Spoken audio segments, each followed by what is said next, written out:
Welcome back to Twice Half That. I'm Anthony. What's up? I got COVID and he got COVID, which is why we were out for hella long. Yeah, we took a little hiatus. You know, it's been too frantic. We got too many fans. We got too many followers. No, that's not true. We got tens of them. Yeah, literally, that's in the single digits. No, I think we hit like 10. We have 12. That's cool. But that doesn't really matter. Nah, but we had some personal shit. You know, I went away a little while for a couple days for Father's Day. This motherfucker decides to get sick and I got try and COVID die. 8 hours before Father's Day, so yeah, that was fun, very fun. It's still out there, y'all. Yeah, it's it still is. out We're there. getting another push of it, so mask up, get the shot, do all the shit you're supposed to. Just be responsible. And really, if you work anywhere, clean more, man. Cause, where I work, I gotta clean all of the time. I wash my hands, and a lot of times I wear gloves. But even when I don't, I probably wash my hands like 24 times minimum a day at work. Yeah. Handling money, kind of have to. Fuck, my hands have been so dry. Yeah, man, I hate God. that shit. Well, with massage, the one thing that really sucks is your hands get really, really soft, and it's annoying when you try and open up. Oh God, yeah. A 2-liter. Anything that's sealed. Anything that's coarse, it sucks because your hands are literally. It's like, man, look at this. Which is why I try and do a lot of manual labor to counteract it. Yeah, that sucks. You're literally. I'm like, I frayed my hand opening up a tight Coke. And I have clammy hands naturally. It's literally just rubbing. But getting back to COVID, the symptoms were mild. I just got a lot of phlegm. I'm still coughing it up. Do you have any residuals? No, not really. My smell's good. Was super my taste is good. I never lost my taste or my smell. My back. What the chief symptom there was? There was one back pain bad and a headache, and there back was one pain was bad night started. for me where I woke up in a puddle.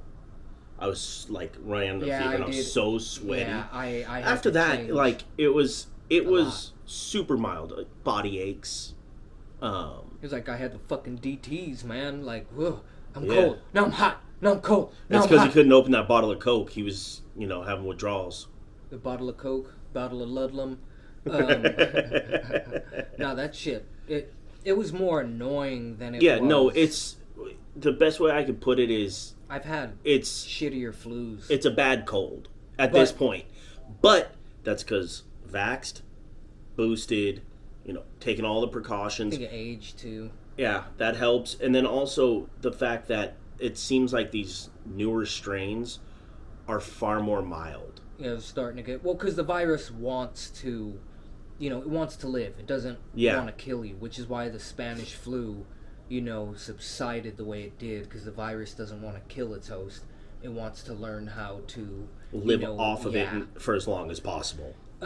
If you want to get disgusted, go look up parasites eating insects. That shit's pretty cool and disgusting. Yeah, just watched a video of a red leech eating a blue worm. Oh man, that was disgusting. It was cool, but disgusting. Yeah, exactly. It was one of those ones where you instantly go, God, this is gonna be disgusting, before it even starts eating it, and then you're like, I gotta watch it, and then you watch it and you go, fuck, this is disgusting. Whoa, you watch that and then go watch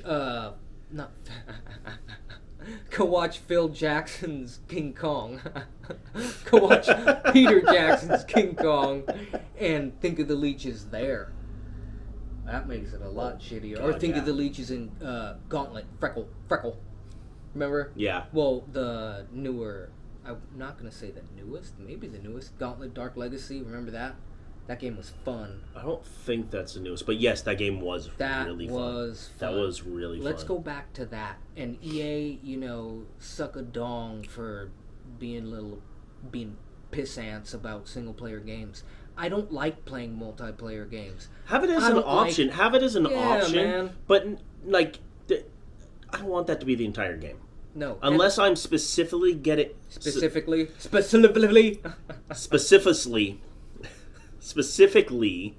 getting a game that's, syphilitically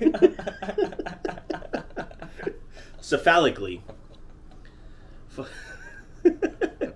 getting a game that is, an MMO game or something like that, something that's designed specifically only as an online game. Think Fallout, Vault 76. Think World of Warcraft. Think Fallout 76. No. I'm just talking about. No. I'm not arguing that. It does. It's very disappointing. But a game that's specifically designed as a massive multiplayer online game. Yeah, that's the goal of the that's actual literally game. all the game is for. Don't create a game that, it's got single player modes, but we're focused on the multiplayer. Because I truly never really gave a flying fug about, multiplayer. I mean, we kind of went into this. COD was cool, but I don't, that shit gets boring. It's repetitive. We went into this when we talked about video games. Yeah, I don't want to rehash it, but... But yeah, come on, y'all. It's not have enjoyable. It as an option, but not the sole purpose, unless you are literally creating a game that is solely an online game. If it's solely an online game, market it as such, and I'll stay away from it. Well, and to all the major companies, if you're going to make an MMO or anything like a COD, really make it a cross-platform thing. That way you really can maximize your money. And now when I play, I'm playing with everybody. Am being matched up with multiple, consoles and if I'm an Xbox player, I'm playing against PlayStation players, PCs, exactly. That would make it slightly more enjoyable. But for me, I like. Plus, then if you have a buddy, that only say you have an Xbox, I only have a PlayStation. Yeah, now we can play together. Or like with Stan, where he's a computer gamer. We're console gamers. Fuck you. Hey, you dirty turd. Come on now. Don't be like that, bro. You got to come down. And are up to your mom's house, wherever. Yeah, wherever we are. Come up to my mom's when we're up there. Come down here or east, and get on this damn thing. Yeah. Tell some of your fucked up stories. And but yeah, have the cross-platform. Have the crass platform for all the games that you do all the stuff. So you take 2 weeks off, and now you can't talk. Yeah, well, I can't talk, period. Yeah, no, I was going to say, it was a struggle to start out with, and then you take 2 weeks off on top of that. And you're good luck, y'all. Good luck listening. Good luck. Yeah, be glad I'm not reading something. Or had a couple drinks. Yeah, actually, it would probably improve. Yeah, probably would. Because we're great drunk drivers.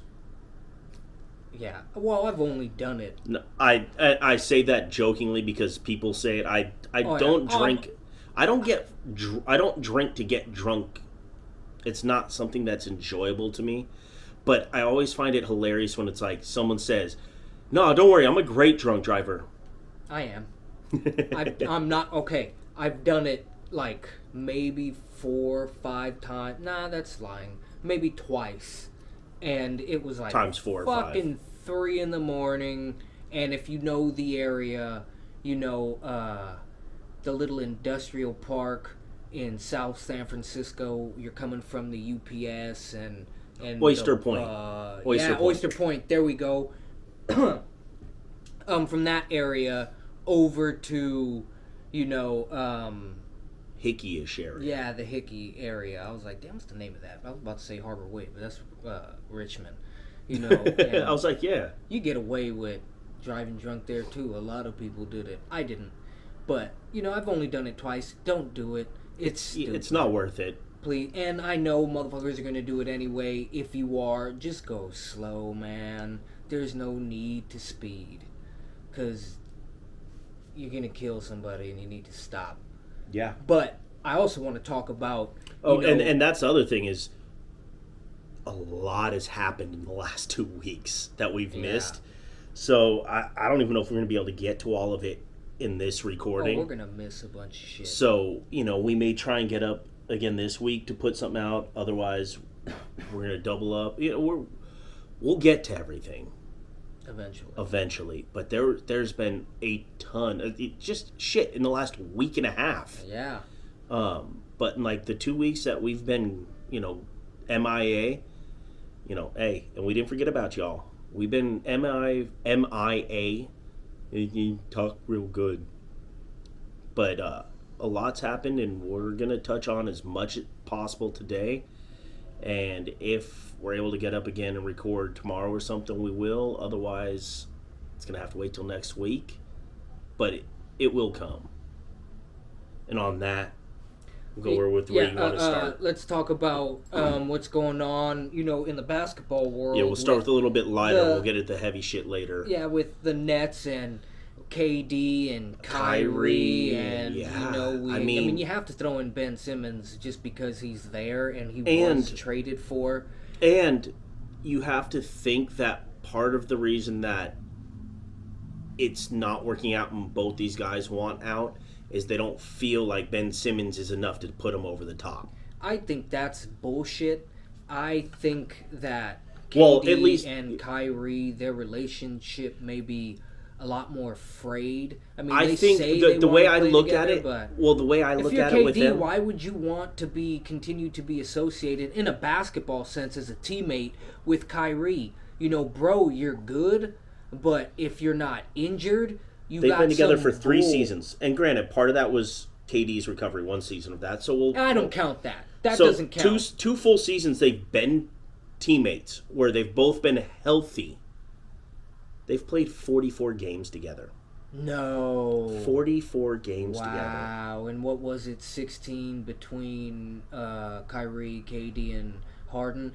Yeah, where they went 13-3, which 44 is not bad. Games in 2 seasons. And for those of you, because I do understand that not everyone that, partakes in our show are necessarily big sports fanatics. Yeah, all 4 of you. 2.5. Twice half that. There's 82 games in a regular season in basketball, meaning that in the 2 seasons that KD's been healthy, so we take away that first one because he couldn't play, he was recovering. It's 90 games. Huh? I think it's 90 games he played. Well, it's 82 games. No, in but a season. Over the 2 seasons that he's eligible to play. Yeah. I'm just saying, to put it in perspective, there's 82 games per season, putting it at 164 games for the 2 seasons that they could have played together. 164 games, they played 44 together. And I believe that 44 includes the playoffs this year. That's ridiculous. 44 games. And a lot of that is it doesn't matter how good Kyrie. You are. Oh, huge portion of that's on Kyrie because he refused to get the shot, which is his choice. It's not mandated. It's your choice. But you knew by not doing it, you couldn't play. He knew he doesn't want to play. No, and I do think that is a. There was talk. There was these rumors. I can't remember if it was last year or the year before, where there was talk that he might just walk away.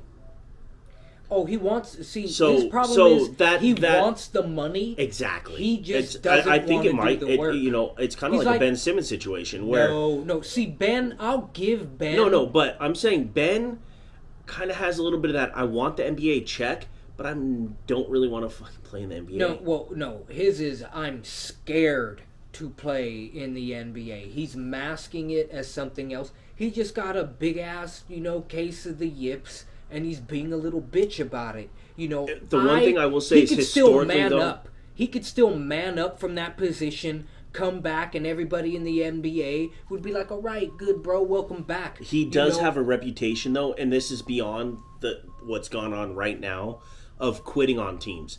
He did it with the junior national team in Australia. Oh, so he just got a bitch streak. He did it at LSU. He did it at the national team for Australia. He did it in Philly. Like it's a history now. It's not a lone thing. If it was simply this incident with Philly and all this other stuff, I would say yes, it's 100% the yips, and he doesn't know how to overcome it. Even though there are sports psychiatrists out there that can help you do it, and they have done it multiple times. Like there's some that are. Hey, let me get a Hard Knock show for the NBA. Getting that motherfucking, getting that locker room. I want to see.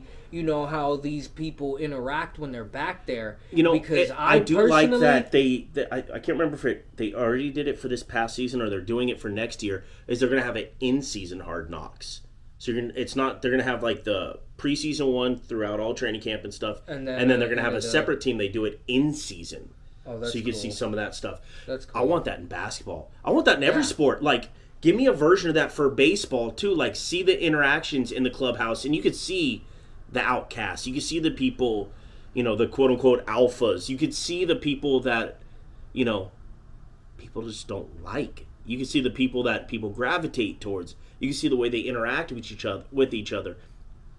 And especially if it's a team that kind of pulls off a thing like the Braves did this past year, where they were toiling, they weren't very good. They were at the All-Star break, I believe it was 3 games under 500, meaning they needed to win 3 games without losing just to reach a 50% win percentage. So they were struggling, and then at the end of the season they heated up, made the playoffs, and then just went on a run. Like, seeing that dynamic happen, like from the clubhouse view and from the field view, that would be sick. That would be something that would be interesting as fuck to watch, and that goes for every other sport. Give me basketball, to see what happened with the Dubs this year. A team that a lot of people had as a playoff team, but they're a year away. They're a year away. Had I don't know if they're going to be able to, and they did. They threaded the needle perfectly between the veterans and the young guys, being able to win with the vets and develop the young guys. But there was a lot of, doubt about the ability to do that. And to be able to see the way they came out on fire, then they had a couple of rough patches and they had a lot of injuries, and then get healthy right at the end of see that whole thing play out. That'd be cool. Yeah, so that would be very enjoyable, especially on a team that's crashing and burning. That is what I want to see. Give me Brooklyn. Show me, because we all know what fucking, good team chemistry looks like. We've all seen the documentaries of, our championship teams and their little behind the scenes things. I agree with you, but what I want to see is what would be really cool to circa, see, or the Brown circa this off season. Who's supposed to be? Hey, if you bet, especially on football, I got a theory. If whatever new team is supposed to be getting, or whichever team has a brand new stadium, and or gets a brand new stadium, they're not camping somewhere or moving into an older stadium in a new city, the NFL is going to make a push for them to not only get draft picks, but get major players to push them over the top and get fucking stupid amount of calls going their way. They've made it kind of blatantly obvious. And what'll be interesting to see is testing that theory, because you could make that argument that that's what happened with the Rams this year. And who knows? It happened with another team too. Someone got they got a new stadium and boom. And look at what happened with Brady. I know people would say, really he went to the best, though, but there was some is to see if that plays out with the Raiders this year, because we know the issues that have happened between that franchise and the league. It's remember how much known. Shit they were talking about the quarterback. Jeez, I'm spacing on his name. Carr.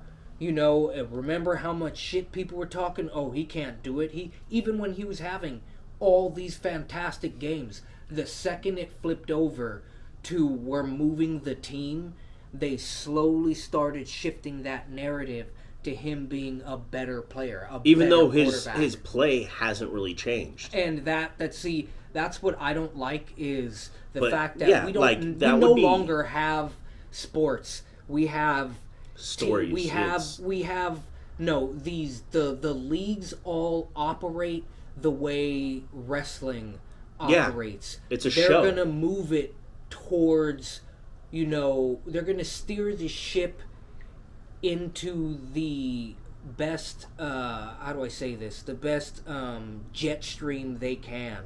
They're not necessarily going to steer it, but they're going to put that team in a lane. They're going to nudge it in that direction. A lot easier. They may not. It's not going to be quite as scripted. It's not going to be quite as scripted as wrestling. But they're going to give it a healthy nudge in that direction. Yes. Obviously, you still have the players still have to go out there and perform. Yeah. But if look you at get the schedules being made. Look at LA this year. Did they not have the 5th easiest schedule in the NBA?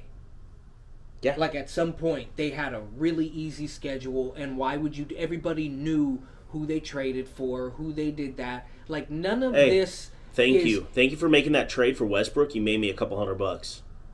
And yeah, that was, and that's the other thing. It's like anytime a trade needs to be made in the NBA, it happens. And this is my problem when it comes to a top 10, and I know I'm going to get roasted by, real basketball heads, but this is the way I feel about it. The Celtics, their championships feel a little bit more organic than LA, because I'm going to give you Kareem leaving, all right, but LA getting and he had ties to LA already. All them first round. How do you get Irving after the season prior? How do you get some of these? It was the round, and it was trades they made to acquire these picks that the league made. The trades that were made. Look at that what happened created with AD. Rules. The Magic situation was a trade that actually created rules that are in place now. Because it was a bunch of first-round picks that were traded in consecutive years. Now teams can't trade first-round picks from consecutive years. Yeah, but as a league, when you're trying to push... Oh, no. That move forced this rule to be enacted because other owners were sitting there going, what the... And that's what makes me lightweight, take some esteem from them. And I totally understand, the argument with KD and all that, but... I think we're starting to see that I think we're starting to see that KD, he's a great player. He's a phenomenal player, but we've encountered several phenomenal players that can't do it.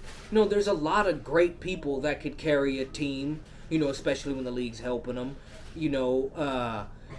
and you have players that are really great, but they're not going to be enough to push you over the edge without help. And I don't fault KD for literally reaching the end of his contract and deciding, he came to a team that was stacked. But, everybody's criticism at the time of the Warriors was they need a big that can actually produce. And that's been a problem. That's been a problem, even after KD left. It was a problem before he came, and it was a problem after he left. We have Wiseman. But, this championship year, did you see him out there? Because I'm pretty sure he was injured. So that leaves us with that same problem. And as a Warriors fan, that begs the question, do I want KD back? And it's not a question of, do I want him back? It's a question of what must be given up to have him come back. Because I never bought into the... Oh, well, it's Sorry, Steph. guys, had to go be dad for a second. Yeah, it's either and touching Steph on what or he KD. said. Nah, it really isn't. Touching on what he's talking about, first off, going into this year, outside of Wiseman, who didn't play, and I think it was the right move not to play him. Nah, you wait. Look at what we did. Yeah, and don't risk. I mean, this guy is still only, 21, 22? Yeah, he's still young. And he's huge and super athletic. I don't want to risk your knees. I'd rather you not play. Exactly. I don't want, and thank God he was able to bounce back the way he did. Because a lot like Perkins said in one of the interviews he had, he was praying for LeBron to tear an ACL or something. I don't know about all that. But I'd be praying for sometimes for other players. Man, if he could just, sprain his ankle or stub a toe or just, maybe break a toe. Sit your ass out for, a couple games. Who doesn't want that when you're facing... What the Warriors were facing, down 2-1, you're like, I have one. I don't care who gets injured. Just get injured and get the hell out of here. And not serious, not career-ending, but miss 3 or 4 games. I want you to just be like, ow. But yeah, like he was saying, is there was no size on this Warriors team. Outside of him, you had Bielitsa, who was 6'10", but was a role player. You had Looney, who's 6'9". You had Otto Porter, who's 6'8", I believe. That was it. Everyone else is 6'7" or shorter. And you cannot take away from the fact, if you watch those two finals with 3, really. 3, but 2 against LeBron, you can see in a lot of that. Did KD get MVP? Yes. In my opinion, should it have been split more? That first one with KD, Steph was causing so much motherfucking traffic his way that all you had to do was... How many times did KD literally get it on a bounce pass and either be wide open or one-on-one? Wide open or one-on-one, and a player as talented and as big as KD, if he's one-on-one, he's one-on-none. Everybody kept saying he's going to shoot over you. How many times did he shoot over LeBron?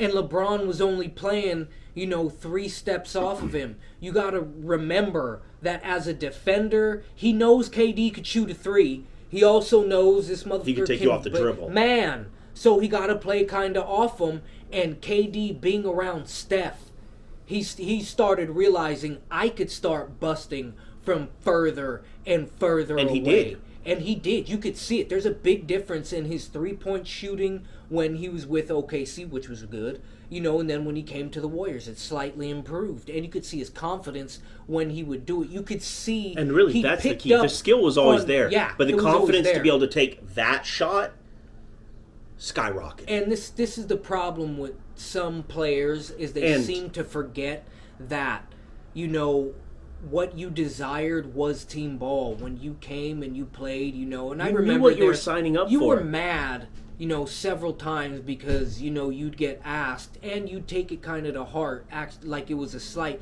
You only shot 11 shots tonight. You only shot 15 shots tonight. How do you feel about that? Oh, I'm just doing what the coach tells me. It's like, yeah. And we won. Steph took less.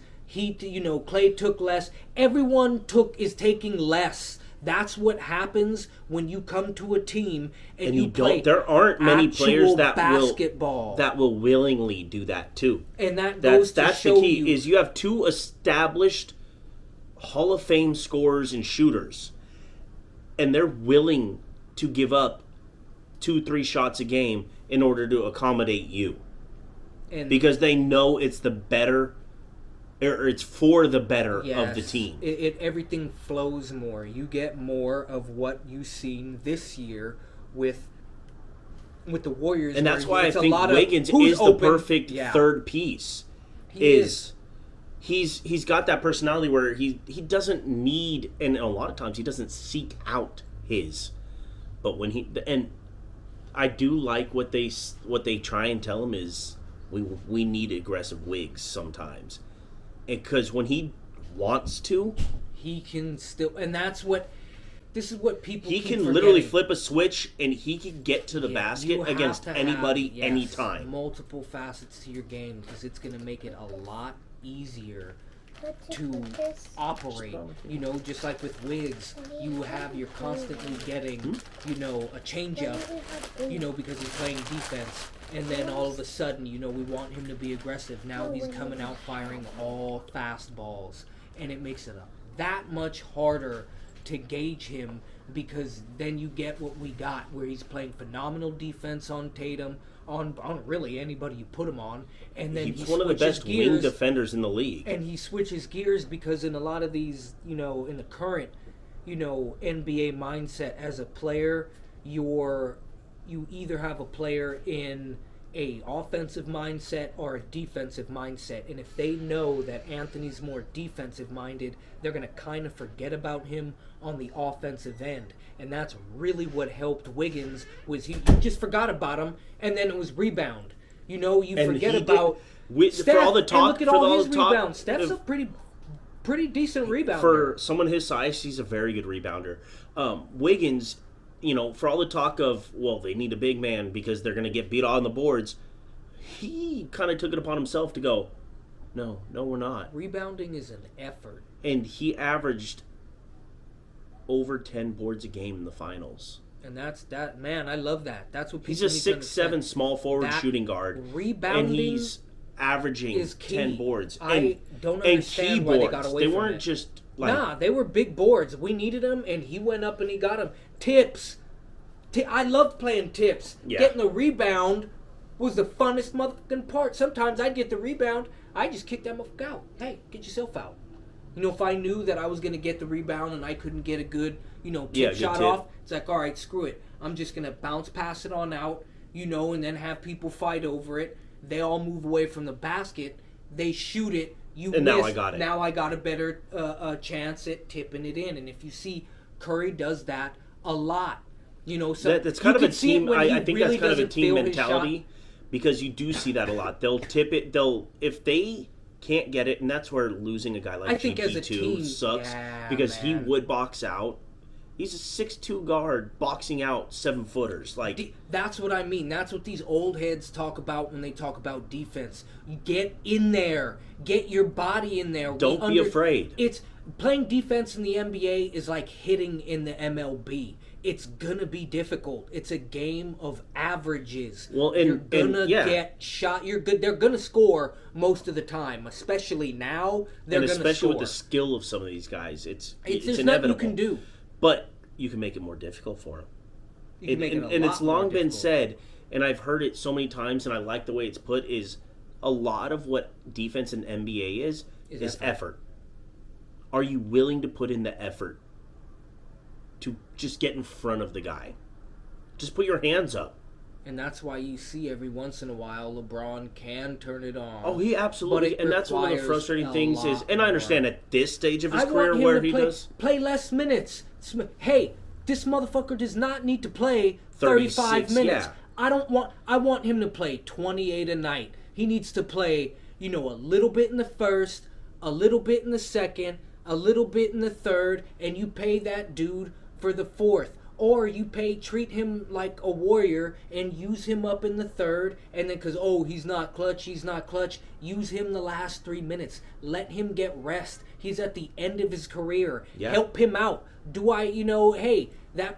have someone close to breaking the points record, allow them to do it.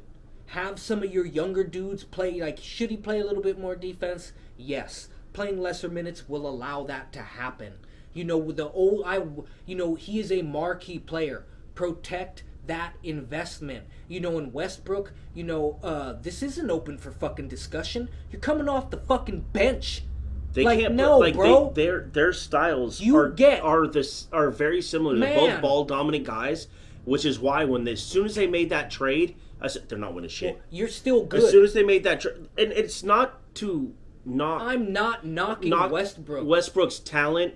And even I was listening to the radio yesterday when I was driving. I was listening to the radio when they were driving yesterday, or when they were driving. When I was driving yesterday. Nah, they were driving. They were. I was chilling. They do shit ass backwards there. Always. That's part of twice half that. Bass backwards back there. But they were talking about how with the whole Kyrie Westbrook, because that's the trade speculation, is Kyrie going to LA, Westbrook going to Brooklyn, obviously other pieces involved. I personally think it's a stupid trade on Brooklyn's behalf. I understand they need to get out from Kyrie because he opted in and he clearly doesn't want to be there anymore. Remember, this is the NBA. They will legit make a trade happen if it needs to happen. But there's zero benefit other than getting Kyrie off the roster for him to go to LA because of all the trades LA has already made in the last 3-4 years. They don't have any assets. They've got no young players that anyone really wants. But remember, they've got no draft picks. The league wants LeBron in the playoffs. Oh, no, I'm not arguing with that. I'm saying from a standpoint looking in, as a fan, as an observer. Actually, let's see what's going on with that trade. There's no incentive. There's no wow. Oh, hold on. Time out. They photoshopped down Bryce Dallas Howard's ass in the Jurassic World poster. And why would you do that? God damn, she has a beautiful booty. Beautiful body. Even girl got, ooh. Hey, okay, very nice. Very nice. I don't mean to talk derogatory, but it's very nice, but molto bella. What were you saying? I'm like, It's completely distracted. Yeah. I mean, I turned it You're on. looking up the yeah, trades. I mean, her booty was right there. And it was just like, man, that's nice. But the trade makes zero sense from Brooklyn's standpoint, other than getting Kyrie off the roster, which I do understand is a huge incentive. But if they're moving Kyrie and KD this offseason, which all fingers are pointing towards that, all signs are pointing towards that, that means that you're probably going to be going into a rebuild, whether it's a full teardown rebuild like what San Antonio was doing, or a situation where you're retooling because you're picking up some young talented players that are probably 2 years away from being real competitors. You're either going to be getting draft picks or young players, or both. And I know one of their goals, at least in the KD trade, is to get a young all-star caliber player.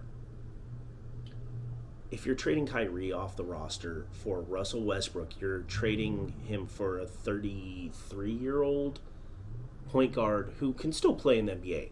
But his game's completely predicated on athleticism, and it's slowly declining. It makes no sense to me because they don't have any assets to send back. They don't have any young talent to send you back that you could build around. A la Brandon Ingram, which they sent to New Orleans in the Anthony Davis trade. Or, as he became known this past offseason, which I think is one of the best nicknames, Street Clothes.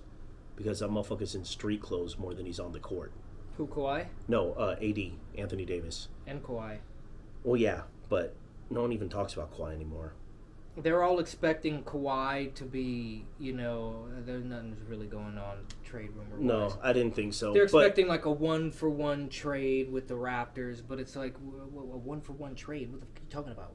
No. What do you mean a 1-for-1 trade? Trading... Who is on Kevin Durant's level on the Raptors for a 1-to-1 trade? There's no one. You can build around... They have a couple assets you can build. Really, outside of the Warriors... The Raptors probably can offer the best package in return. Now, granted, is KD going to be content going to Toronto? Ultimately it doesn't matter. He's under contract, he gets traded. But what's to stop him from doing the same thing in 6 months? If I'm the Nets owner, I hear you. Do I trade him? I hear you. Personally, I would talk to him, and I would try and repair relations with KD and trade Kyrie, because clearly that relationship is done. In all honesty, and what I view the harder. KD Kyrie relationship as is two dudes who are boys. So let's say you and me, we're cool, we're friends. A situation arises where we could get a place together. We move in together. Oh, and you pull the no rent, not doing or dishes. Not even the no rent, like. You're a slob. I can't stand... we're cool, we're friends, but we can't live together. And I think that's kind of what's happening. Oh, yeah, they definitely got into that. It's their relationship in this, instance is more akin to the grasshopper and the ant, where Durant is the ant, and... Just stockpiling. Instead of him being, a small ant, this motherfucker's a big ant. And then you have Kyrie, who kind of, in all honesty... It seems like he convinced KD to go there because he knew that. And he's even said, I don't have to be the one that's depended upon. And I don't think he truly ever really could take that pressure after, what he did in the 2016 finals.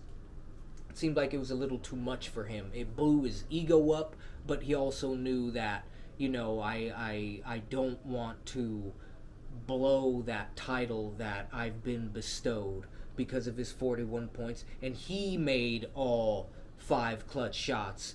Kyrie won that series. It wasn't 100%. As a 100%. Warriors fan who watched it, I could tell you.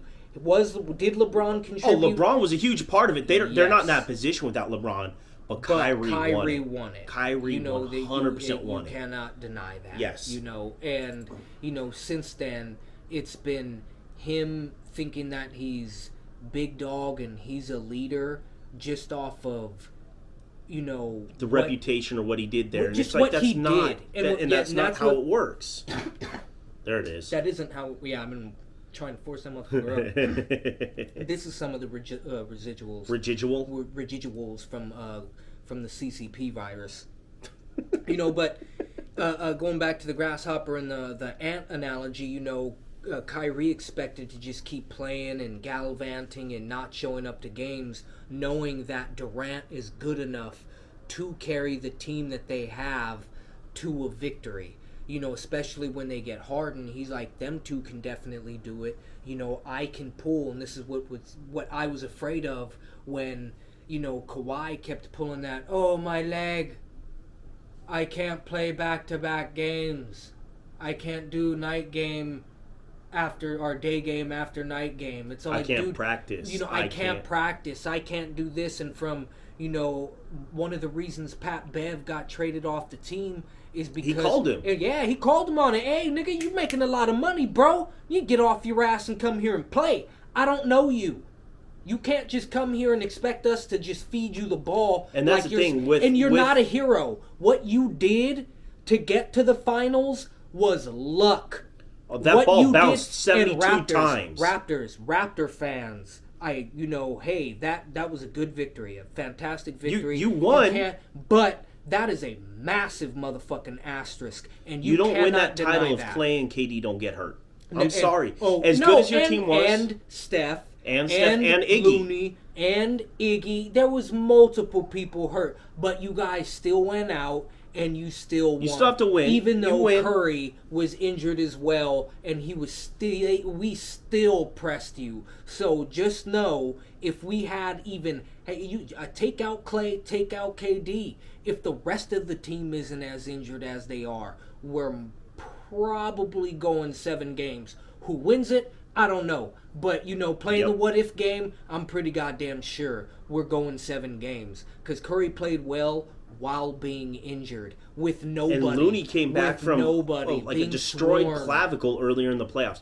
They're saying he was done. Ribs and other shit. He was done. He was messed up. And he was still out there playing. You see him, go watch the series. He's wincing every play. Think about it. His clavicle was destroyed. He broke his clavicle earlier in the playoffs. Try doing this and just put your hand on your collarbone and feel it move. Lift it up. You just lift it up. Just move your arm at the shoulder joint and put your hand on your clavicle. Think about doing that. Flex your pec.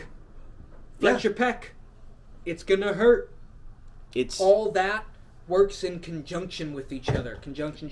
What's your function? I dropped my headphones. God Copyright. Damn it. And that's what irritates me with Kyrie, because it's my sister's birthday. Excuse me? I'm missing my kid's birthday to be out here. Pay for your sister's party, then guess what? Because you're rich, pay for another party on one of your off days. Or do how what many Harden players does. in every professional sport miss their kids' birthdays, miss anniversaries, miss this, miss that, because they're out on the road playing. Most guys don't miss the birth but some do because they don't get there in time. Some do because they don't get there in time. Luckily, the nice thing is they've recognized, maybe it is a good thing for the dad to be there early on in the kid, to get a little bonding. I would like to be in the mother. Not to mention your wife. Yeah. Or the broad just the support. Probably going to be like, I know it can get a little extensive if you're Sean Kemp and you've got, 17 kids in 16 cities. But, hey, man, good luck with that. But, they have gotten to a point to there is, a paternity leave in professional sports, And that needs to be everywhere. We need to normalize family coming first. I don't care about you making money off my back. I care about my family more than I care about Look at some of these European countries where you get, like, some of these Scandinavian countries and stuff, where both parents get, like, a year off of work, and they're guaranteed the same or an equivalent position when they come back. Yeah, meanwhile, I'm working at a fucking massage place in the airport, a national global corporation, and I can't get 2 weeks off.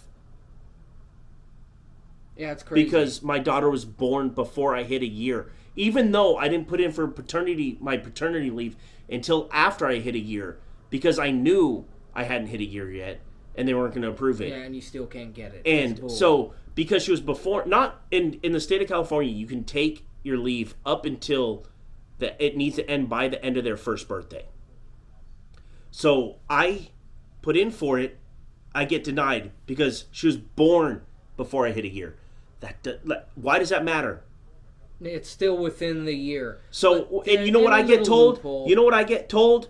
Well, you get to take the FMLA leave from the state, which is unpaid. Yeah. I was the only one working, putting money, like bringing in money, putting food on the table. So I'm going to take a week off, let alone a month unpaid. And mind you, but meanwhile, I'm bringing in you thousands of dollars, and legit like thousands of dollars a month. Like sometimes I'm doing more than thousands of dollars a week. This is an 8-hour shift, and it was what. Sometimes you were working legit. I mean, there were times where, and it wasn't always busy, but there's times where you're bringing in the company minimum $400 or $500 a day. Minimum. Yeah. Just you, not the other massage therapist. Not everything. And that's just doing massage. Yeah. And I can't take any time off to go spend it with my child, to bond with my child. So I got to go to work from 6 a.m. to 2 p.m. at the airport, deal with all that headache, and then go home exhausted, and then that's when I get to bond with my child. Well, not only that, and then help mom go douche. Well, you're not helping her, but you're watching the kid. Yeah. While she got to do, she's got to do some stuff that she couldn't do after while she was after the birth. Yes, there's still. I mean, a fucking child just came out of her goddamn birthing canal. I'm pretty sure downstairs is a little sore. It's going to take some time to heal, and if she rips, which is a very, it's very possibility. Very common. She's going to need stitches. That shit doesn't tickle.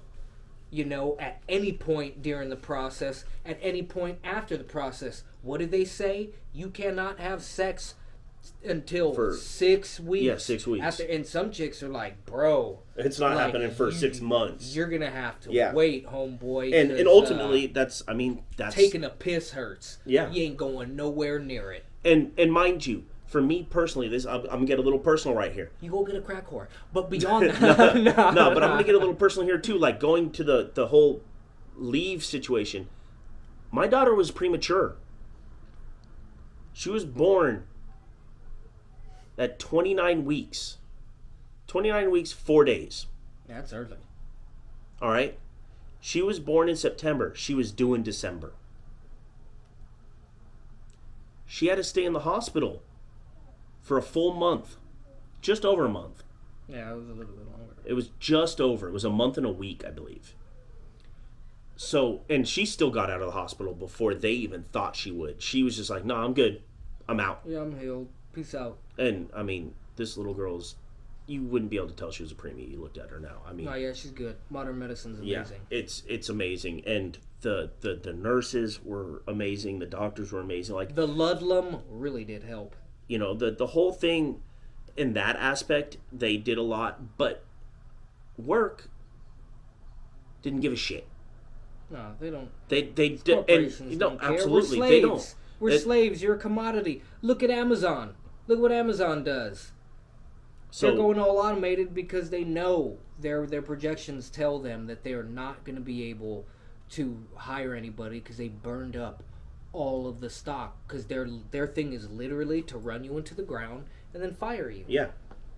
So getting back to it is, we were very lucky to be able to stay at the hospital. They allowed us to stay in a vacant room, which was huge for her mom, because she was 2 floors down. She could stay there, go up and visit her all the time. I still had to go to work. And mind you, she was early, so we weren't ready at home for her. So instead of being able to focus on, spending time with my daughter and her mother and helping her and then going home and getting the house ready, I had to go to work for 8 hours, go home, start getting her room ready, and then go back to the hospital and try and see my daughter for a couple minutes. eat something, go to sleep, and start it all over again. Work didn't give a shit.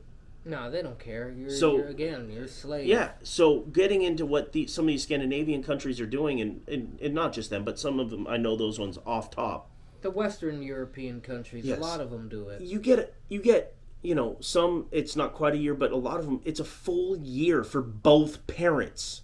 Well, you got to think, how many years was I working before I had a child? I'm paying into this system. And up until COVID, I've been working since I was 14. 34, right? Yeah, I don't know, somewhere around there. That's 20 fucking years of working, around 20 years of working, and I've been paying into unemployment since I was 14. Never used it until COVID, and I've still never used it because I worked through COVID. Yeah, you had to work through COVID. We were considered essential. Yeah, my job was. His was not. They were like, chill ass down. Bye. Yeah, and hey, I'm thankful for it because even as a massage therapist, you're coming from home on a weekend. Why would you not shower? You know where you're going. You decided. I say, hey, undress to your comfort level, not mine. To yours. I don't care. You want to keep your bra on? Keep your bra on. You want to keep your clothes on? You want to keep all your clothes on? All right. I guess I'm not using any lotion or oil. And then I've had people say, no lotion. How? How am I supposed to do that with your clothes on? You people are dumb.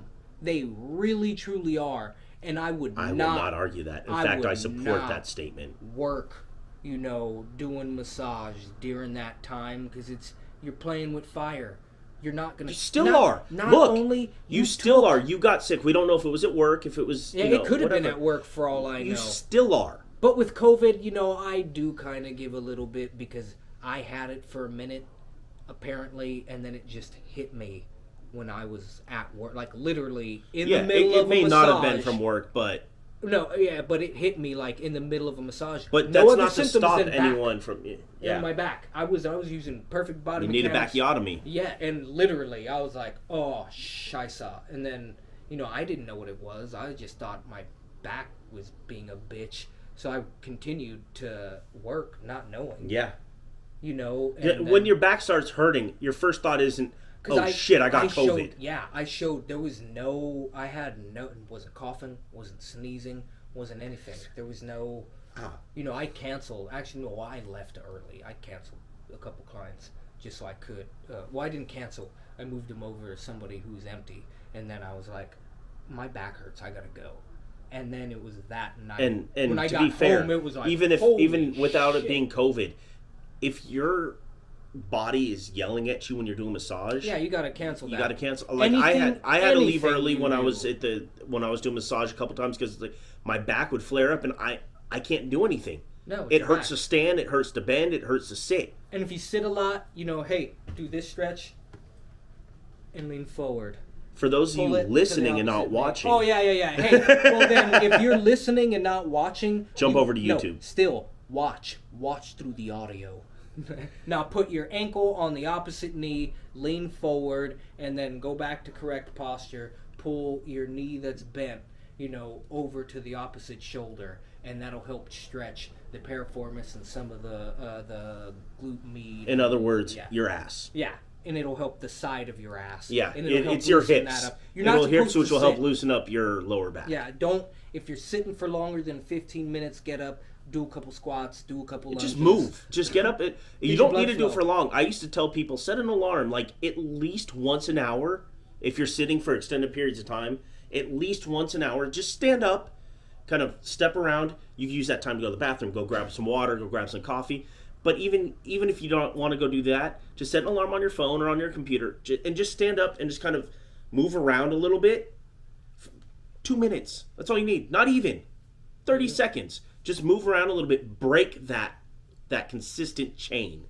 And if you can't do that, because I understand, work, the stretches I told you can do while reading, while typing, while writing, and then on top of what he says, when you're at the computer for a while, just every couple minutes, straight up, sit straight up, good posture, drop your head back. And that'll take a lot of pressure off of your neck. and it'll make it a lot easier. And then remember, your head's heavy. Yes, your occiput. I mean, some of you guys got empty heads, but in general, there. But right here, the occiput, massage that with your head dropped. That is where right a lot here, of muscles connect. being for those of you listening, your occiput, the back of your head, right where your soft tissue of the neck connects to the bone of your skull. You know, I cussed a lot. I gotta watch it. But 2 weeks off. I cannot help it. Cussing is the best.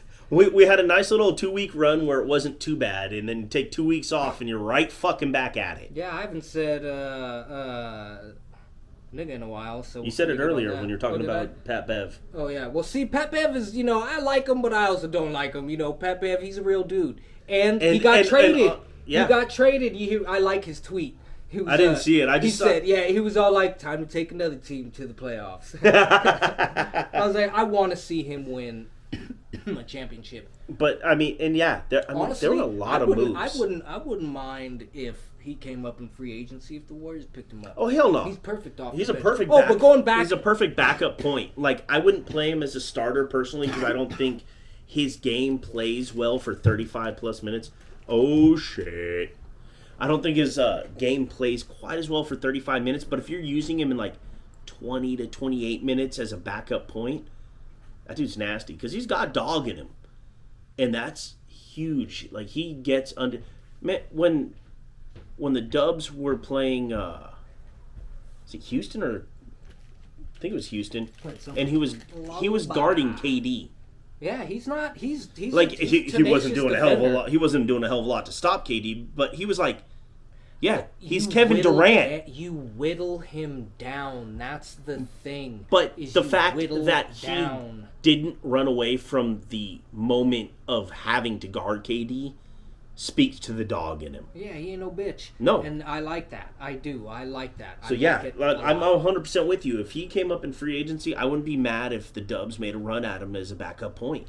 All. He's good. And going back to, Kyrie and KD being, Kyrie depending and almost banking on the fact that, he had two other stars that were going to kind of carry him and his shenanigans, because that's what it seemed like. It seemed like he knew they got it. Look at the schedule. I'll show up just like Kawhi at the end of at the playoffs. I'll show up when I'll be the hero. Show up. I'll be the hero. Yeah, and you get what you get. Everybody's like, look at what he's doing with the time. Well, yeah.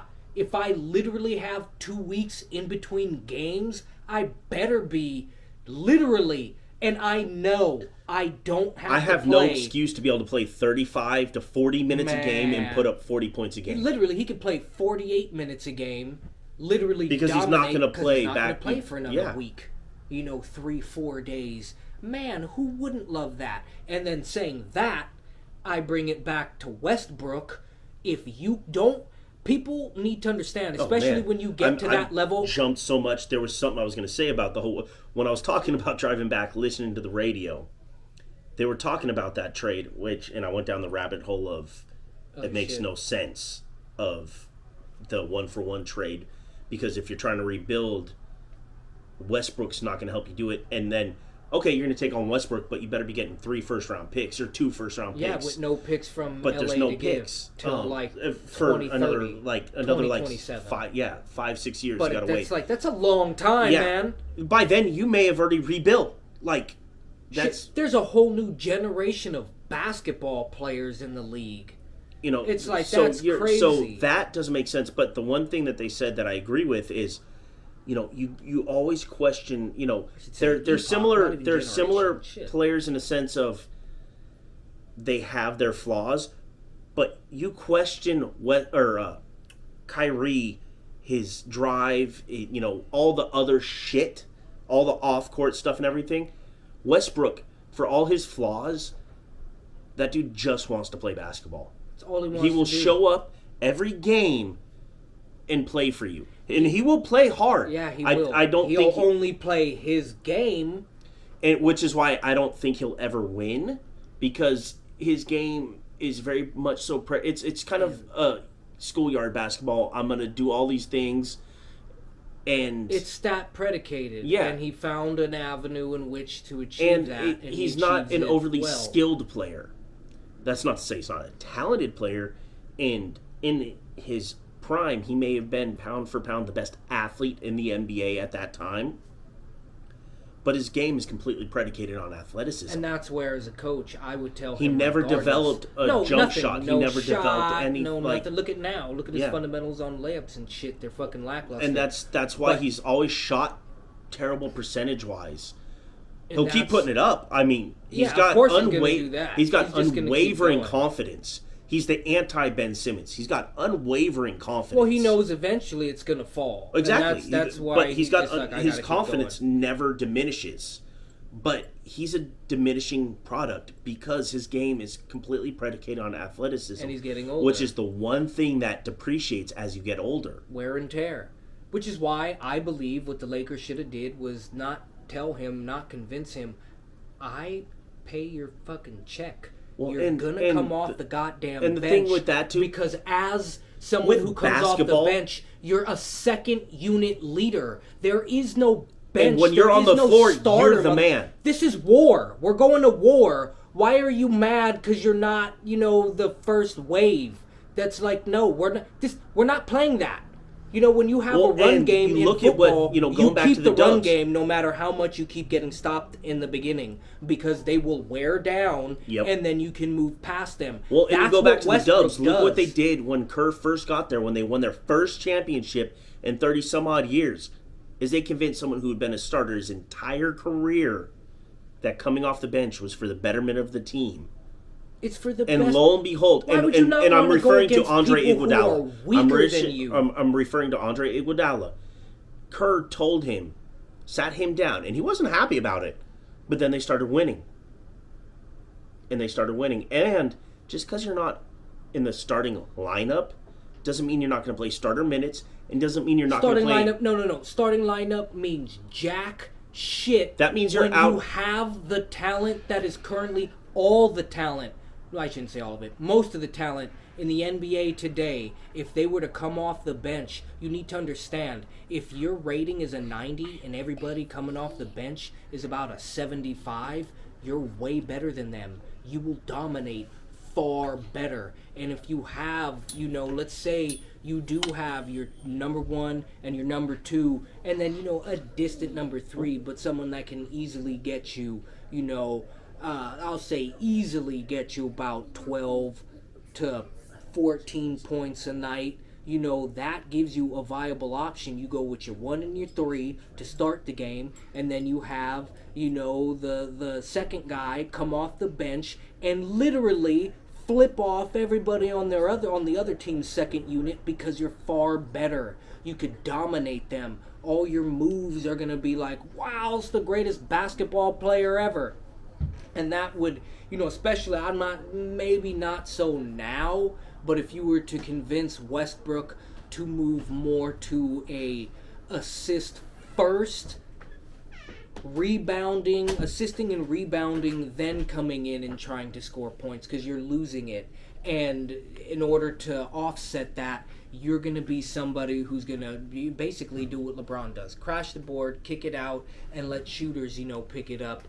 And score the either hit for 3 or mid-range 2, and then again Westbrook comes in and cleans it up. Because at this point in your career, all I would really ask for from him is rebounding. If he doesn't want to do it, then fucking trade him to a third-tier fucking team and let him know that. Let him be involved in the trade talks so he knows you will do as you're told or you will leave. So what a lot of these, NBA players need to understand. I'm totally... Well, they're stuck in the AAU mindset. If you want a ring chase that ring. You got a limited amount of time to become... Just like if you want a bag chase. You're coming... You have an opportunity to make money. Make money. But at the same time, if you have the opportunity, some money is made, you have the opportunity to put a good team together, to make a decent run, because after you make that run, you encounter what the Warriors are encountering,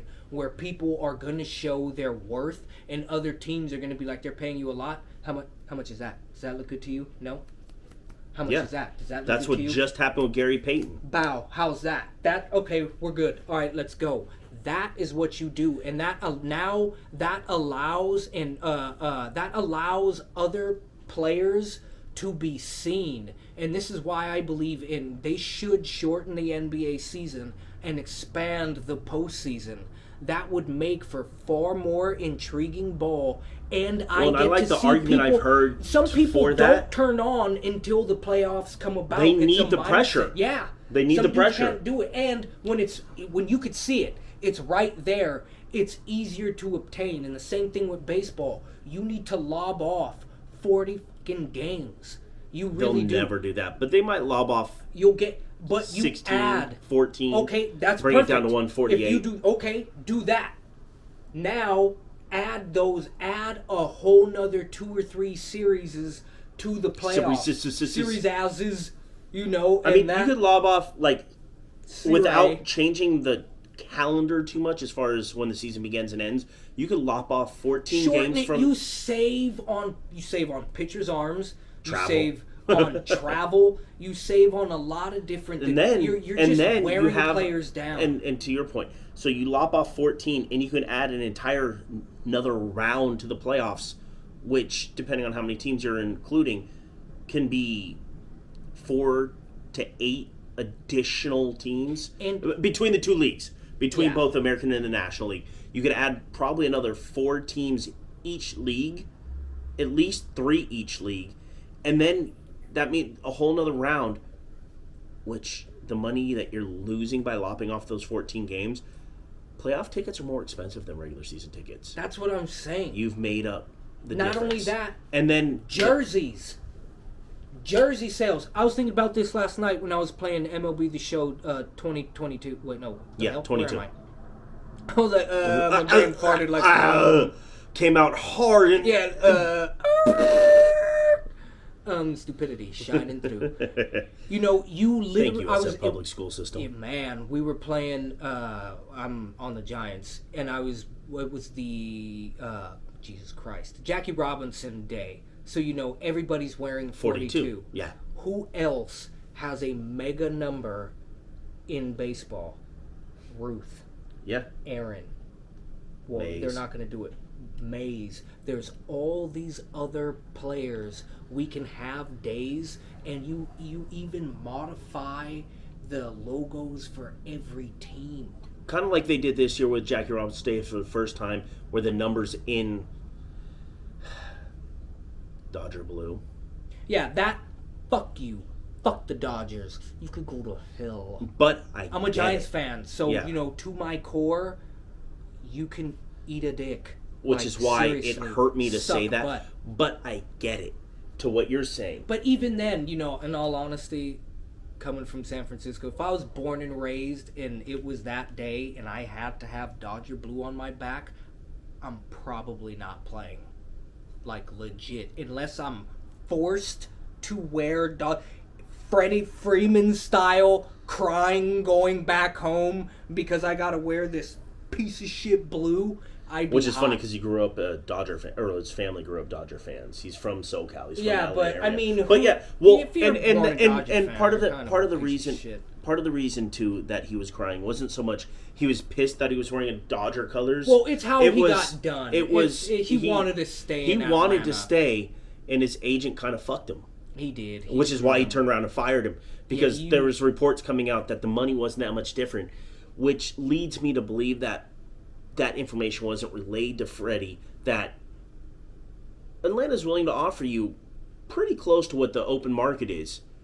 And if you saw that emotion, that was real raw emotion. He should sue that guy for that the was money real that raw he was emotion. paid. Like, that was legit. That was not for show. That was legitimate, raw, from the heart.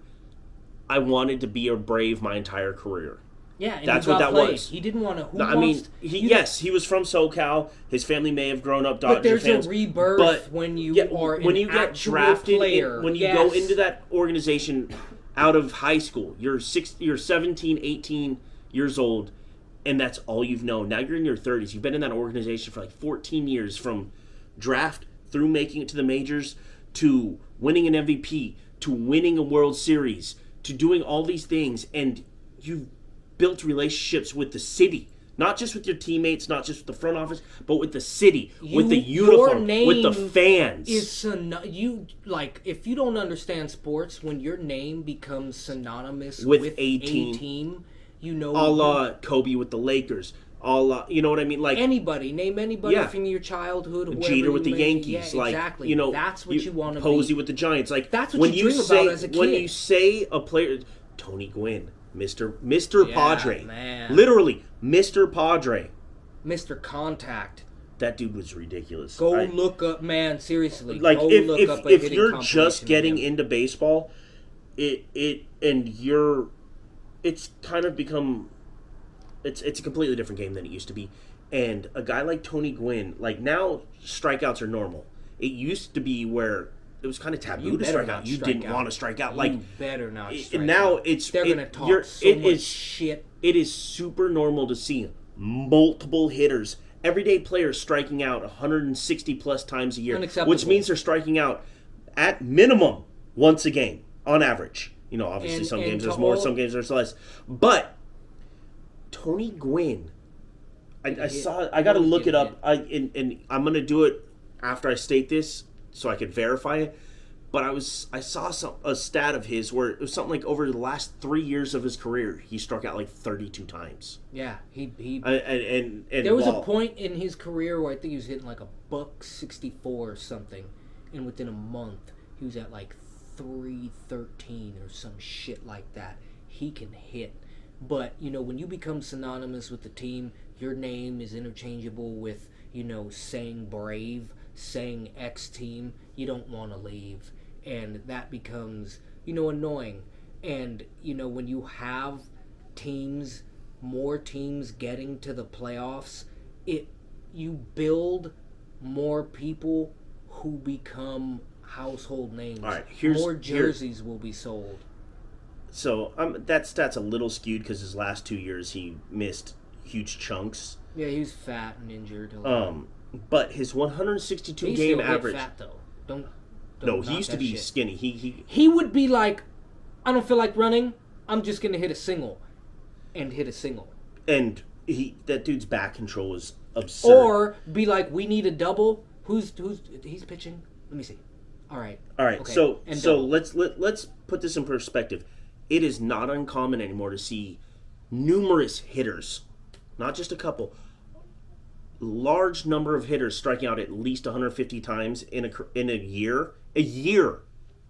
Tony Gwynn, in his 20-year career, struck out 434 times. Man.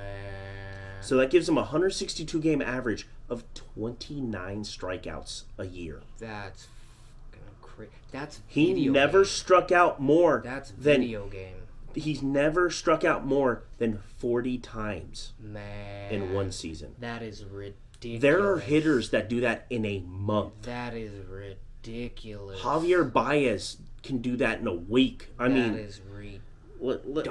Now that I just said Javier Baez, let me pull up his stat line. That's next level. Tony, yeah, see, and that's the problem with baseball. Javier Baez has played 9 years in his career. I mean, this is a great example of the complete antithesis of Gwynn, where he was more contact, not a ton of power. He could do it when he wanted to and did not strike out. To Javier Baez, who has a ton of power but swings and misses a lot. 9-year career for Baez. 1,021 strikeouts. Oh, shit. Tony Gwynn played 11 more years. In the league, bro? Because he's got 156 career home runs. That's not enough. He is a fantastic fielder, though. I will give Baez that. All right, if you could field, I will give Baez that. I do like and this is just picking. I can pick out Joey Gallo. I can pick out numerous guys, but there are guys who and it's gotten to a point where you see it at least once a season almost, that guys are striking out 200 plus times. Think about it this way: that guy just struck out in one season half as many times as Tony Gwynn did in 20 years. See, and this is where, you know, I almost want to have, I mean, it would be impossible to enforce and kind of stupid to enforce, but have almost like a club rule.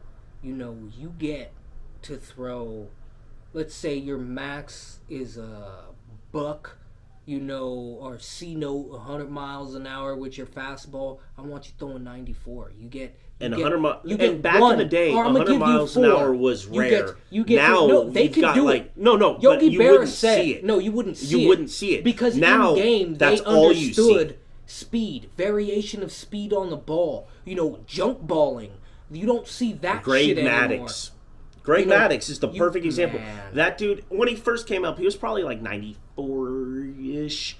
By the end of his career, he was throwing 86, and people couldn't touch him. Man, you don't need to throw because and to be fair, miles an hour to he had built up enough reputation with the umpires to where he would get a good chunk off the end of off the edge of the plate. But he could put the ball where he wanted it, and he had so much movement on his two-seam fastball that he would start it at a left-handed hitter's hip, and it would finish over the inside part of the plate. Like, you don't need to overpower. Look at Romo, his slider. Yeah, it doesn't need to. That's a perfect recent example of a guy that nasty. Look at Mariano Rivera with that cutter. He was throwing like 94, 95. But he didn't always throw 94, 95. Well, at the end of his career, he didn't. But at the heart of his career, he was like... If you watch a lot of the way he would start his at-bats, he would ramp it up in the at-bat. He could add and subtract to his cutter. And that is where he had a lot, because his shit was cutter, changeup. That's what he would hit you with.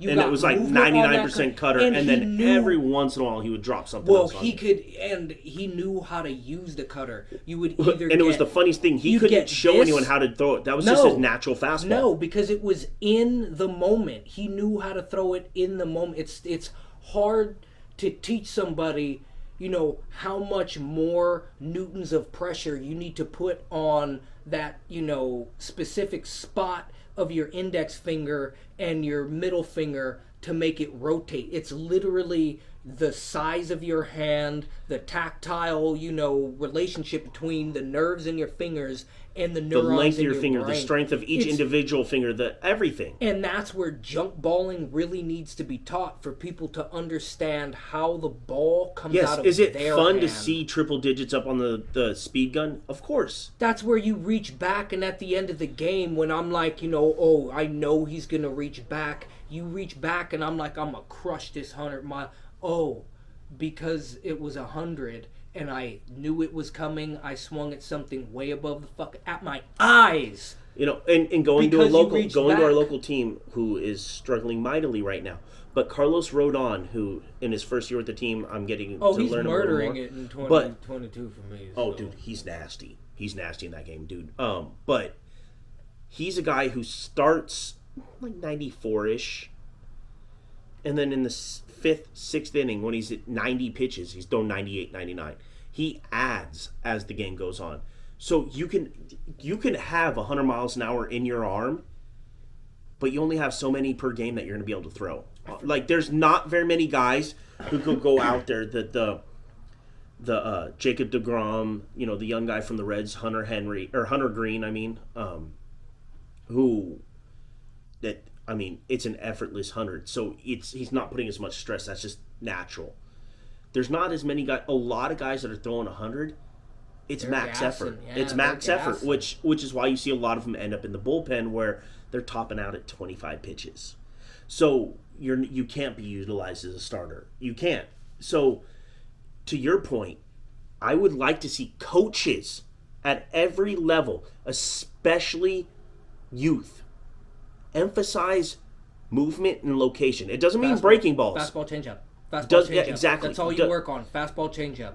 Until you master those, you can't throw a curveball or a slider. You can throw a breaking ball just by grabbing the baseball and throwing it like a football. Have a baseball? Yeah. Let me grab one. And that's literally, you just throw it like a football, and you'll get cutting action. Man, this guy cannot walk past his fucking table. And you'd be surprised at what you can get from just throwing, not moving it, not snapping, just releasing. Boom. And depending on where you have the seam sit, this would be a lot easier. Depending on where you have the Sorry seam for those of you listening. that's on you top. Can't see yeah, it. You can't see it, but get your ass on fucking YouTube. Quit being lazy. Like this, and you're just throwing it straight. And the way that you hold the seams too, like this. Honestly, the way you hold the seams, I mean, you could hold them on. You could hold them here. It really doesn't matter. It doesn't matter. It's more the hand placement when you throw it. It's like throwing darts, throwing a football. You get your hand on the side of it, whereas when you're normally throwing a pitch, you want your hand on top of it or behind it. So you're here. When you throw it here, it's just naturally going to have movement. It's going to naturally have spin. And then you play. So you can, and that's something that when we would play catch, and still even as adults we've played catch, and we sit there and screw around with it. And you're like, we have our go-tos. We have our go-tos that are just your normal throws, but then we just like mess around with our hand placement, with our release, everything. So I would love to see, and we used to coach high school baseball. I did it a little bit longer than he did. He had to, move on to deal with other shit. I'm shaking my head at the kids. Man. Yeah. I mean, it was amazing. We went back to the high school we went to, and we did it, what was it, maybe 4 years after graduating, something like that? Oh, no. Like 5. 4 or 5 years after we graduated. Yeah, it was like 4 or 5. Yeah, it was 4 or 5 years after graduation. No. It was technically, it was the 4th year. Because we started in 2011, spring 2011. So it would have been like that graduating class was the freshman class after we graduated. All right. So the timing doesn't make a huge difference, but it does to the point that I'm trying to make here.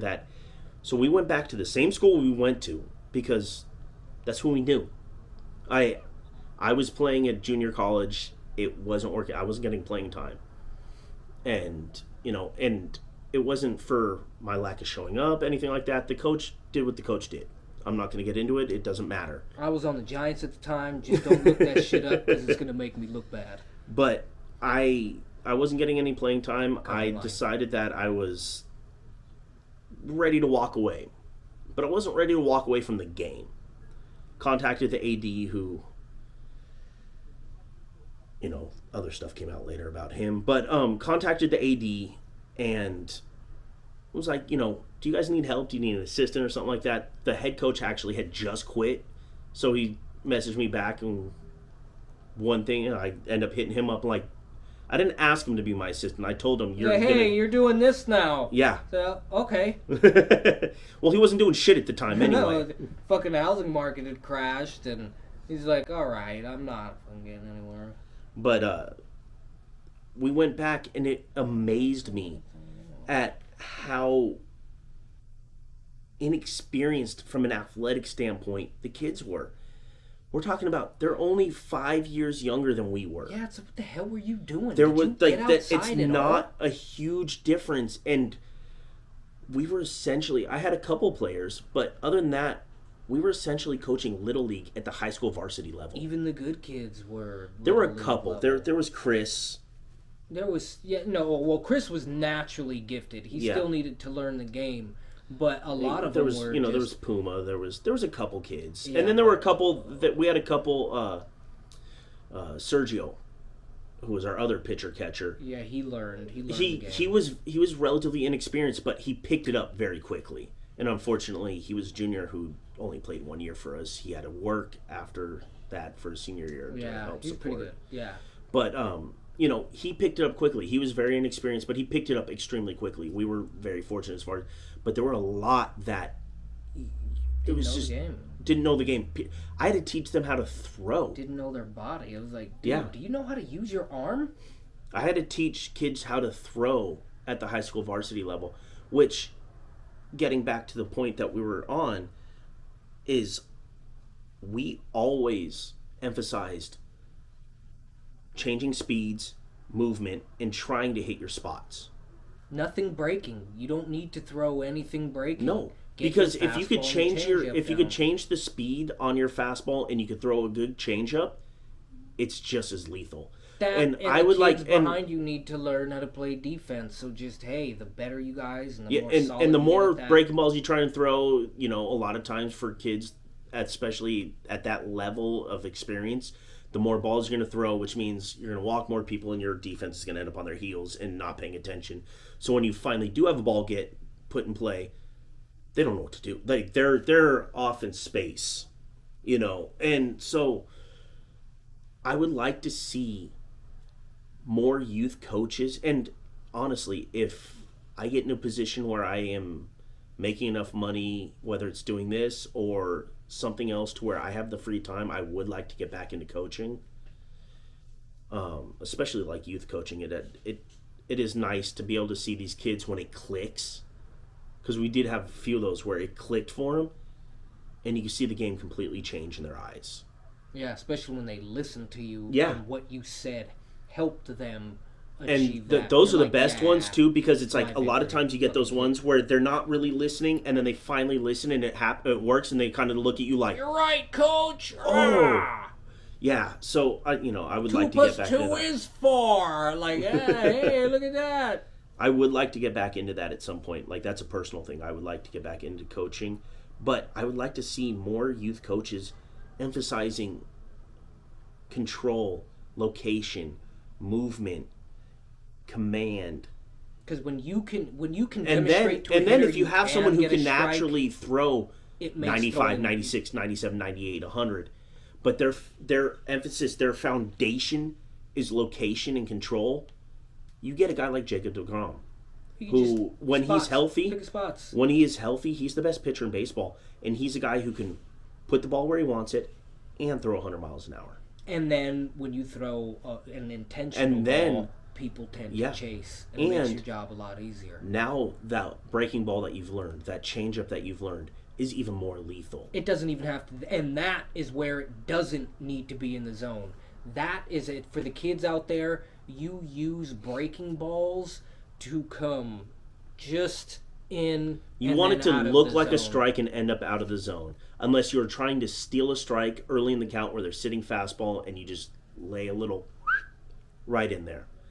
And you're usually trying, and when you do, don't just, if you're going to try and steal a strike with a breaking ball, you need to be planning out, if that's your first strike, then that first strike, your curveball, if you have a 12-6 and you're dropping it in, or even if it's a traditional curveball where it's like a 1-7, a 2-8. Anything you're doing to drop it from, above the strike zone down you into start the it, strike so zone. Just the opposite of the breaking ball you're trying to get them to swing at. The last pitch needs to be a fastball, because you're trying to set up them thinking that you're going to try and drop in another curveball, because you've demonstrated to them that you can drop it in from the top, and then when you come above it, they swing at something that's out of the zone. And that's where you you can also set it up with a fastball. You fastball up, now you throw that breaking ball, and it looks like it's up, and now it's down. And when you're ahead in the count, that's why you would see, Clemens was a good one for this. He would do that. Yeah, but his was a splitter. And more than the curveball. Yeah, I mean, he had a curveball, but he had a split. But yeah, he had another. There's other pitches that people are more comfortable throwing it, and it's just your hand, what your hand allows you to do, and what's comfortable coming out, because certain your wrist, pitches, your wrist may not will put more pressure on your elbow, more pressure on your arm, and for some people it doesn't. Some people it does. So it really does, and some people have massive hands. It's not tiny, but it's not massive. Yeah, you're not Bumgarner out there. Or Kershaw with the ball in between each finger. Who else? Randy Johnson. Oh, well, I mean, I'm also not 6'10". He threw pretty slow. He wasn't. Yeah, I mean, at the end of his career when he was like 90 years old, he was only throwing like 94. Yeah, not all that fast. Hey, and for those of you listening and watching, go look up the video in the All-Star game of he exploded. No, not that one. That was a preseason game. That was against the Giants. Yeah. But go look up the at-bat of Randy Johnson versus John Kruk. Oh, yeah. Where so Randy Johnson is a left-handed pitcher who was 6'10", extremely long arms. I think he had he was like a basketball player. He was 7 foot wingspan. Yeah, he had a legit wingspan. He was releasing, and he was by the time his body reached out and then his arm reached out, that ball was not coming from 60 feet 6 inches away. That ball was coming from like 45 feet away. So, and 12 feet away. And like, holy fuck. he threw 100 miles an hour.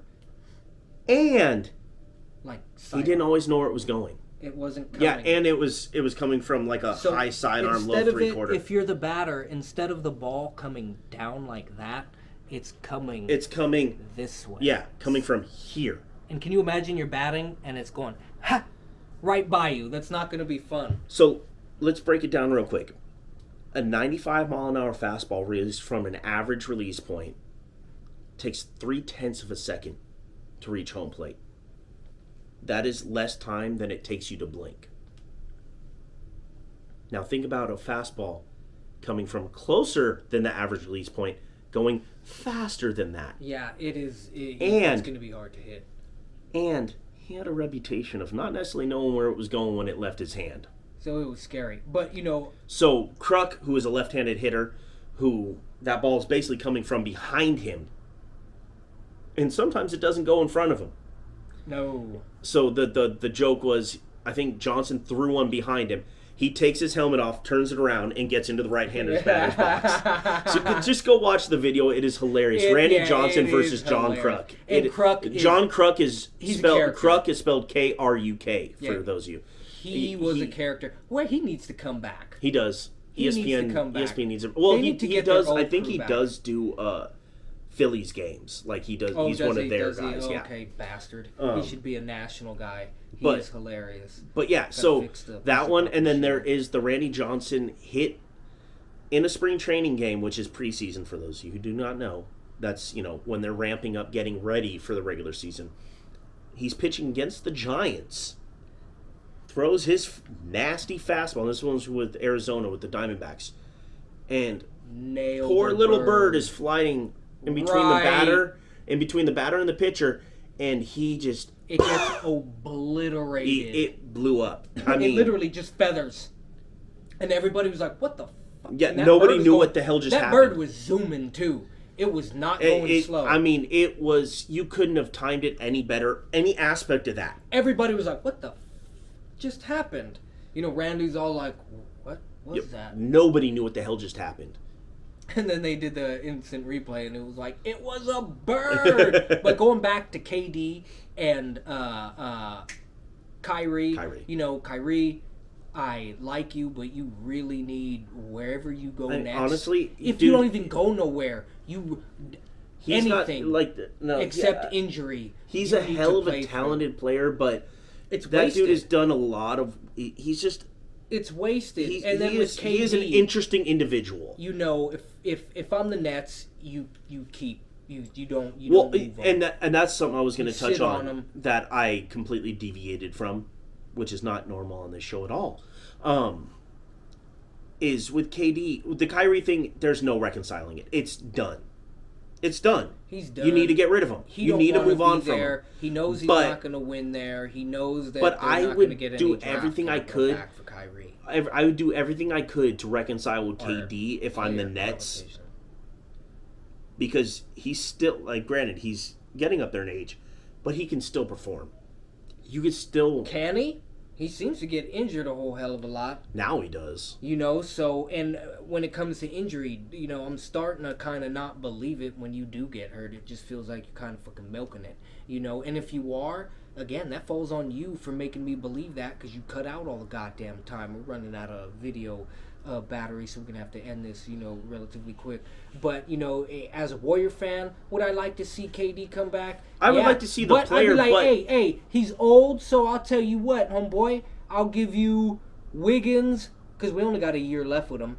Although there's talk they might give him an extension after this year. And if you do that, then hey, I'm sitting pat, and there's no reason to. And that's the thing is, would I like to see someone of KD's talent on the board? You'd be stupid to say you don't want to see someone of his talent. Yeah, of course I do. But I don't want to give up. What they want. What they want in return. Not only that, but in the NBA, unlike the other sports, you have to have the salaries within 15%. So to make the salaries work, I would have to give up more than just Wiggins. And I'm sorry, I'm not. And after what Wiggins showed me this year, especially in the playoffs and I can't come off him. I'm sorry, bro. This isn't Minnesota Wiggins. It's not. He is a legitimate two-way player, and he is the perfect third option, and he fits. And you could see the team likes him. The players like him. The city likes him. Yeah. And when it comes to, the narrative of KD feeling that what he did, he never felt like the city was his, and they were, we were still on Steph and we'll never love him the same way. That's a bullshit narrative, because yes, we loved you. We drafted him. Bro, you're never we gonna. We got years of him. Yeah, we got 2 years of you. It's not like it's 3. You're not gonna diminish. Yeah. Anything he did. All you can do is add. And not to what just you that. Do here. You never gave us that commitment, so most fans weren't fully invested in you in the first place, because you weren't fully invested in us, because you kept doing year to year to year, and by that third year, everybody was convinced and already knew you were gone. You were showing. So why would they mercenary. show you that? They'll still show you the love of we love you. You were great, but you're telling me, that's literally like coming here and being like, oh shit, he's working for us. Nah, I'm only gonna be here for 2 weeks out of the month for the next 3 years. You're not really. You're showing me, oh well, okay, that'll benefit us greatly, but as an owner of this company, I'm going to see that this guy really, that is a luxury. You're showing me that I'm just here helping you out so I can get a ring and you can get a ring. This is a mutually beneficial thing. You're not coming here. There's nothing wrong You're with not that. coming There's here. nothing wrong with that. Yeah, showing. Don't play the victim. Yeah. When you already knew and everybody what you were doing. loved you, bro. Nobody was talking shit. Oh, well, we love Steph more. I don't know a Warriors fan that said, a real Warriors fan, someone that's been a fan when we were losing all of the time. Yeah. Literally to the point where I got to turn it off.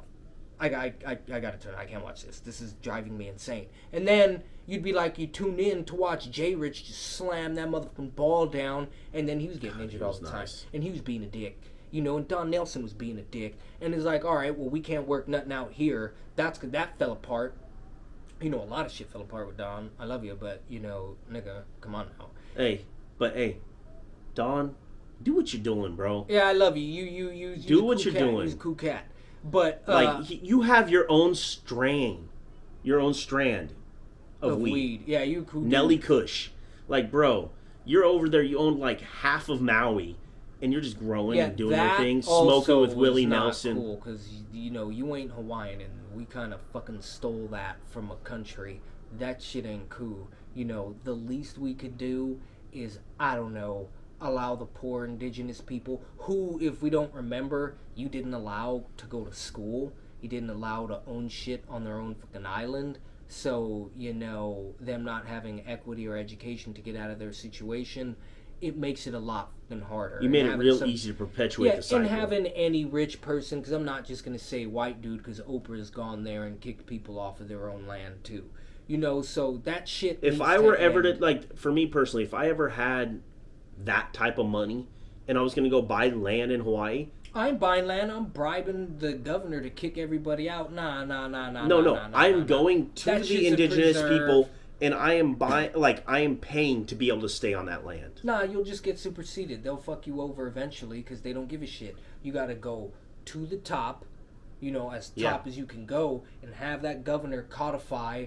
Don't fucking touch this land. Have that shit taken back. Because you could do the same thing. I believe you should do that with Oklahoma. We signed treaties for these nations, Native American tribes, on their land. And because, oh shit, we found gold on it. Fuck it. I like Ulysses S. Grant, but dude, you were a straight piece of shit when it came to Native people. I appreciate, well, it's because they were looked at as black people. below. But yeah, that's how, that was, that was the white mentality of the time. They were all white supremacists. It's not like, is that a bad thing? Yeah, but that's a product of the time. I don't know if people understand this, but no matter what country you were, I'm better than you.